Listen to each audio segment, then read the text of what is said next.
Hey guys, welcome back. It's the Jim and Doug Show, episode number 42, December 11th, 2018. My partner Doug is on assignment this week, so solo venture here. But we got a lot of stuff to talk about. We'll start off with the NFL. And, we're local, so let's talk a little bit about the Giants and the Jets. And they both won this week, which is a rarity. But neither one of them's going anywhere, so I don't really think it matters. But I keep harping on it because this kid's going to really be a player in this league. That Saquon Barkley is really some kind of running back. And I think the Giants made the right choice, and I'll continue to say that by picking him. I know we got to address the quarterback situation at some point, and we will in this coming draft. I don't think Laulette is the answer for sure. So, and Darnold, yeah, he seems to be playing well. Throwing a lot of interceptions and so forth, but we'll write that off as rookie mistakes. So I don't want to hang him on that yet. Still not sold on him as a major league quarterback, in the Andrew Luck mold, but we'll give him a shot. Still think the Jets need to make a change. I still think Todd Bowles has to go. I just don't see what he brings to that team. I think they need a whole new outlook. They got a quarterback. I think they need a coach that can work with him a little bit more and develop him as a player. A lot of other things went on. Let's talk real quick about the Miami Miracle. Crazy. What a crazy finish to a football game. It was very un-Brady-like. He didn't play his best game, but he doesn't seem to play very well in Miami for some reason. I'm not sure why. But don't write them off yet. I still think he's the best quarterback in the league, and Patriots are still to be reckoned with down the road. And the AFC's kind of wide open, I think. The Steelers are on a downturn, and I'm not real sold on the Ravens. And I still don't think anybody could beat the Chiefs. I mean, Patrick Mahomes is having just a stellar year. I mean, he's going to be the MVP in the league, and I'm a big Andy Reid fan. I think they got a lot to show. And I just don't see anybody beating them. I really don't. They're a real good football team. And I know, they lost their running back, and he deserves to have been cut. But I think they got a lot of other weapons. And they're the team. I think they're going to the Super Bowl. Like I said, the Steelers seem to be falling off. I'm not sure. I wouldn't hang it all on Roethlisberger and so forth. But they just don't seem to win the games that they're supposed to win. And like I said, I think the surprise team so far, and, they're a dangerous team, the Colts. I'm not sure how they turned it around so quickly, but, they got a great quarterback in Luck. We're going to find out whether or not they're for real this week when they go into Dallas, who's on just an absolute roll right now. Cooper had a phenomenal game, and I'm just, the thing with Dak Prescott just doesn't sit well with me. I think he's vulnerable. He coughs up the ball a lot and so forth. So from an NFC perspective, Chargers went into Chicago and got beat. After the Bears went into the Giants Stadium and lost, which is hard to figure. That's why the NFC, I think, is still wide open. And, the Chargers, not the Chargers, the Saints, they look hard to beat, especially in New Orleans. And, Breeze is having a phenomenal year, and I think I could see a Saints-Chiefs Super Bowl. I know it seems almost like a foregone conclusion, but I think those are the two best teams in the league. But, there could be some surprises along the way, so let's see how that works out. I just wanted to touch base real quick on Mike McCarthy getting fired. I think we all saw it coming, and I'm not sure what happened between him and Rodgers, which is a little surprising. I always thought Rodgers and McCarthy got along well, and they did. They won a Super Bowl together, and I'm not sure why Rodgers, seems like he's making the decisions in Green Bay, so he better be right. So I'm not sure who they're going to bring in next year. I don't think Joe Philbin's the answer, but this is Rodgers' teams. It's on him, and they go as far as he can go. I think the season's a little bit lost for those guys right now, but we'll see how that plays out. But like I said, I think the player of the year right now is this kid Mahomes. He's really just lighting it up, and a lot of good stuff coming on. So I'll go back. My partner's not here, but I'm going to make my NFL picks anyway. I had kind of a rough week last week. I thought the Bills were going to beat the Jets. They didn't. They should have, but they didn't. And I thought Carolina was going to beat Cleveland, and they didn't. And I'm not sure. Listen, this Cam Newton, he does a lot of talking, and he's a fancy dresser at press conferences, but he's just not. He's not the player he thinks he is, and I think that's an issue in Carolina. I did salvage my week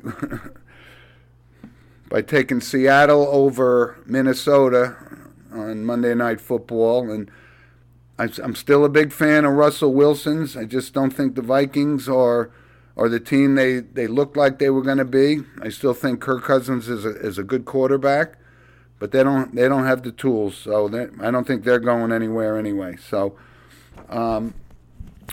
as far as my picks for the upcoming week, big game in Kansas City, Chargers playing the Chiefs, and I just don't see them winning. Like I told you, I know Rivers puts up a lot of big numbers, and he's having a great year for San Diego, and Melvin Gordon's a good running back and everything, but I just don't think they can measure up to Kansas City. I think this is Kansas City's year, so I'm taking Kansas City. Kind of a garbage game that Arizona's playing Atlanta. I'm a little confused by what Atlanta's been doing. I'm not sure why they're at 4-9. A little surprising, but a great quarterback like Matt Ryan. But they'll bounce back this week, and they'll take care of the Cardinals at home. Not that the season means anything to them, but I think it means a little bit to Ryan, and I think they're going to take it. And Baltimore, that's a tough team to figure out. It looks like they're going with Lamar Jackson. I think Flacco's days in Baltimore are done, and they're playing Tampa Bay, which is kind of a strange team too, because they win some and then they come back and look terrible, kind of like Denver. One week good, next week not so good. So I'll take Baltimore this week, and those are my picks, and we'll see how we do. So let's move on to college football. Heisman Trophy, and I think we talked about it last week, and I was pretty certain about Kyler Murray winning that Heisman Trophy. Had a phenomenal year, put up huge numbers, and, Tua at Alabama, listen, the kid's a superstar in the making, no question about it, but I think what cost him the Heisman Trophy was that game against Georgia where they barely eked it out, and he went down and he missed the final quarter and so forth. So I think that cost him the Heisman Trophy, but look for him to bounce back next year if he doesn't come out, which is quite possible. There was a great Army-Navy game. I hope you guys can appreciate it because, it really is a great game, with both sides of the ball. These are the future military guys in our world, and they're incredible athletes as well. It was a tough game. I know it's not watching Alabama and Oklahoma where they light up 50 points a game. They run the ball 90% of the time, but it's still a tradition it's worth 3 hours to watch it week after year after year. So good stuff. And I just wanted to mention real quick also, there's some great football, Division III, and I watch some of these teams, and a lot of people across the country don't know a lot about these teams. But yeah, I see a team like Mount Union, Division III team, and they're undefeated. It seems like every year they win the Division III. Maybe I know a lot of people say Division I and the Final Four, and that's kind of narrow because some great teams don't make the playoffs and don't get a chance to win the national championship. But seems like Division III and Division II seems to work it out. I know they play a longer season, but maybe we do expand the Division I playoffs to more than 4 teams. But we'll see. A lot of great games coming up, and gives a lot of time for these guys to heal with the injuries. Tua will be 100% when Alabama plays Oklahoma, and I think Notre Dame can beat Clemson. That's kind of, it's a little early to say. A lot of things can happen, but we'll see how that goes. But good stuff in college football, and I think Murray deserved, with his numbers, I think he deserved the Heisman Trophy, and he joins an elite class of guys that did win it, and it was. I don't usually watch the Heisman presentation, but it was a pretty good presentation. I'm not sure who the guy who couldn't even pronounce the names of these guys that were nominated, but it was great to watch, and it was. I think Murray deserved it, and we'll see how that goes. Good college football stuff, and the season's not over, and the best is yet to come. So we'll move on real quick to some college basketball, which is, it's a wide open season. I know everyone with these freshman studs at Duke, but they've shown they could be vulnerable as well. There was a great game, Seton Hall playing Kentucky in Madison Square Garden, and surprisingly, the Pirates took it, and it was a great game. Looked like it was over, and the guy from Kentucky hits a half-court shot, sends it to overtime, and Seton Hall prevailed. Gonzaga went down, so, that's wide open. College basketball, as soon as college football ends and the NFL starts to make its playoffs, and then that season ends, nothing better than watching college football, college basketball, and I can't wait until we get to March Madness. It's right around the corner. So there's a lot of other things going on in baseball. Let's touch base on this. I know there's been some rumors around about a big trade with the Mets and the Yankees, and if the Yankees end up with Noah Syndergaard, that's going to be a key thing. I'm not sure why the Mets want to unload this guy. It's hard to think it's about money, but I just don't know. Either he wants out or they just don't want to pay him, and I'm not sure why, but if I'm a Yankee fan, I'll take them. And they got a lot of things to, they made the trade with Tampa Bay, got a good pitcher. So, and the baseball winter meetings are underway, which is always interesting. And there's still those free agents out there. Harper and Machado haven't signed yet. Still hard for me to believe that Harper turned down $300 million from Washington. I'm not sure if he thinks he can get $350 million from somebody else, and I'm not sure that the Yankees are willing to pay Manny Machado. I think we saw him; he's a great player. He's got a lot of talent, but I just don't see him fitting in New York. He just doesn't have that work ethic, I think, that you need to have from a New York perspective. But Yankees have money, and if they're willing to pay this guy, I just don't see him getting $300 million. Lots. Incredible to me that these guys are getting this kind of money.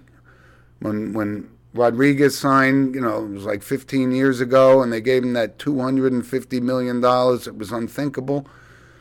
And I know, we're 15 years later, but I don't think, if I had to sign as a general manager, I'd take Bryce Harper over Manny Machado. I think, they both have a world of talent, but I I just can't see the Yankees paying that kind of money for Manny Machado, especially the way he looked like he was kind of dogging it a little bit and seemed to be kind of a dirty player and so forth. So we'll see how that goes. There's a lot more to come with the winter meetings, and there'll be some surprises and so forth. But and real quick, just going back to college hoops, we got to give some shout out to not only did Seton Hall come up with a big win, but also how about St. John's? St. John's 9-0 start. Been a long time since they've been on the map. They deserve to be in the top 20 now. And I think Chris Mullen was brought in to be the recruiter. I just don't see him as an X's and O's guy. He seems to have some great assistant coaches that I think they're more the coach. He's the recruiter. But, hey, they're 9-0, and I know they don't play the national schedule that some of these other teams do, but 9-0 is 9-0, and they're off to a great start. So, listen, I know this is going to be an abbreviated version. I don't have my partner here to banter about, but I just want to give a shout-out to our sponsors who have been very loyal to us. Lynch Toyota from Manchester, Connecticut, and Harley-Davidson of Utica. They've been with us the whole time, and we look forward to the continued relationship with those guys. And you want a Harley or you want a Toyota, that's the place. Those are the places to go. So thanks for joining us this week. I know it's a short episode, but we'll pick it up next week when my partner gets back into town. And I thank you for your loyalty, and we look forward to talking with you next week. Signing off. Thank you.